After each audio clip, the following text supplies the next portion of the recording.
नमस्ते दोस्तों, तेज, सटीक और एकदम बुलेट प्रूफ न्यूज ब्रेक। ये हैं 14 अगस्त 2025 की 10 ताजा खबरें। हर खबर को आसान भाषा में समझाएंगे और हर बार आपसे आगे की ओर बढ़ेंगे।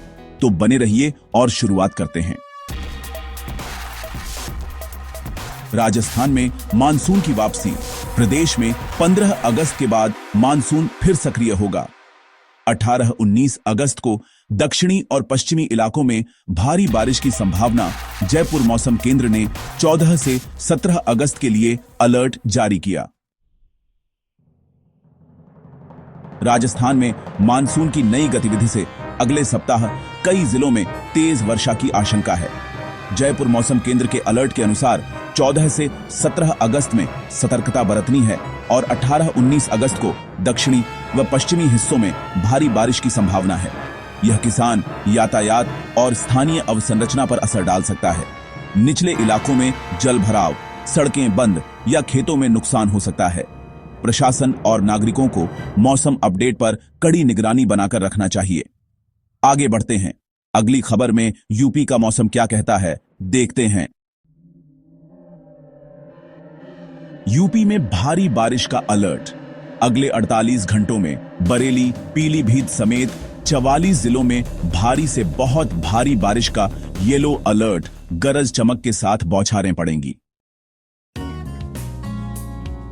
आगाहगिरी के मुताबिक अगले 48 घंटे में उत्तर प्रदेश के बड़े हिस्सों में बारिश सक्रिय रहेगी। बरेली और पीलीभीत जैसे जिलों में तेज बारिश और बिजली गरज की आशंका है। येलो अलर्ट का मतलब है सतर्क रहें। निचले इलाकों में जल भराव, स्थानीय नहरों का किनारा बढ़ना और यातायात में रुकावटें संभव हैं। जिलों के प्रशासनिक अधिकारियों ने राहत तैयारी और प्राथमिक सुरक्षा निर्देशों को सख्ती से लागू करने को कहा है ताकि प्रभावित लोगों की मदद तुरंत पहुंच सके। अभी आगे एमपी में क्या हाल है, उसे देखते हैं। एमपी में ट्रेनों में चेन पुलिंग के मामले बढ़े।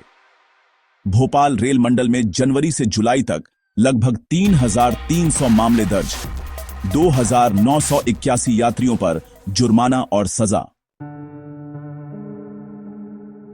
भोपाल रेल मंडल के आंकड़ों के अनुसार जनवरी से जुलाई के दौरान अनाधिकृत चेन पुलिंग के मामलों में बड़ी वृद्धि दर्ज हुई।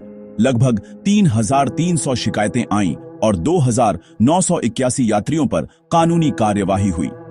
चेन को अनावश्यक रूप से खींचना सुरक्षा खतरा पैदा कर सकता है, ट्रेन चलन में बाधा डालता है और यात्रियों के लिए जोखिम बढ़ाता है। रेलवे ने जागरूकता, सजा और कानूनी कार्रवाई तेज कर दी है तथा यात्रियों से अनुशासन रखने की अपील की है ताकि जोखिम घटे। अब चलते हैं अगले अपडेट में। बिहार से क्या खबर है, देखिए। बिहार में एनएसयूआई नेता लापता। राष्ट्रीय महासचिव चुन्नू सिंह पटना से गायब। भाई ने थाने में आवेदन दिया। पटना मेट्रो की शुरुआत टली। सेफ्टी जांच के कारण 15 से 20 दिन की देरी। पटना से खबर है कि कांग्रेस छात्र संगठन एनएसयूआई के राष्ट्रीय महासचिव चुन्नू सिंह कुछ समय से लापता हैं। परिवार ने रिपोर्ट दर्ज कराई है और पुलिस उनकी लोकेशन खोज रही है। यह मामला राजनीतिक व सामाजिक चिंता पैदा कर रहा है और स्थानीय सुरक्षा एजेंसियां सक्रिय हैं। इसी बीच पटना मेट्रो की शुरुआत सुरक्षा कारणों से स्थगित कर 15 से 20 दिन की देरी कर दी गई।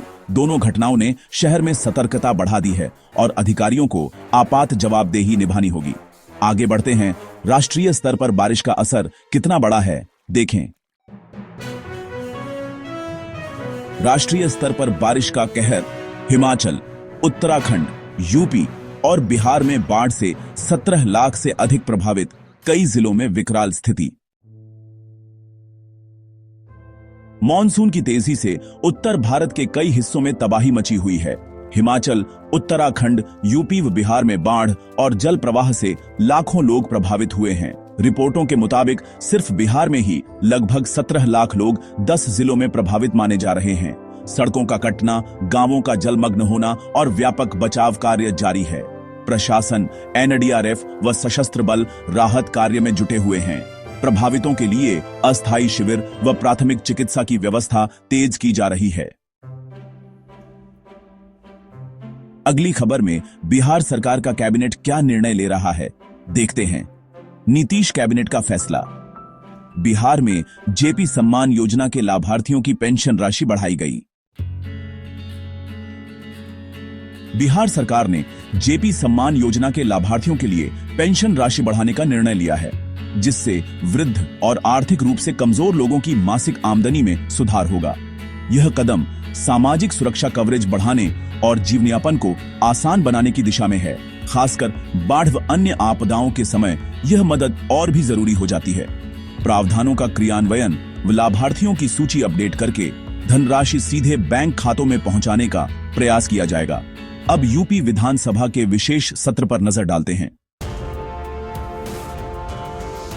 यूपी विधानसभा का विशेष सत्र आज से शुरू हो गया है। 24 घंटे का यह विशेष सत्र यूपी 2047 विजन डॉक्यूमेंट पर केंद्रित रहेगा, जिसमें मंत्रियों की शिफ्टवार ड्यूटी भी तय की गई है। उत्तर प्रदेश सरकार ने 24 घंटे के विशेष सत्र का आयोजन किया है, जिसमें यूपी 2047 विजन डॉक्यूमेंट पर काफी व्यापक चर्चा होगी। इस सत्र में कई नीतिगत पहलुओं, विकास लक्ष्यों और विभागों के कार्यान्वयन पर मंत्रियों द्वारा शिफ्टवार ब्रीफिंग दी जाएगी। सत्र का मुख्य उद्देश्य दीर्घकालिक रणनीतियों को अंतिम रूप देना और युवा रोजगार, इंफ्रास्ट्रक्चर तथा कृषि से जुड़ी योजनाओं के रोडमैप पर सहमति बनाना है। नागरिक सहभागिता और निगरानी भी चर्चा का अहम हिस्सा रहेगी। एमपी की अगली अपडेट देखें। ड्रोन निगरानी पर क्या प्रगति है?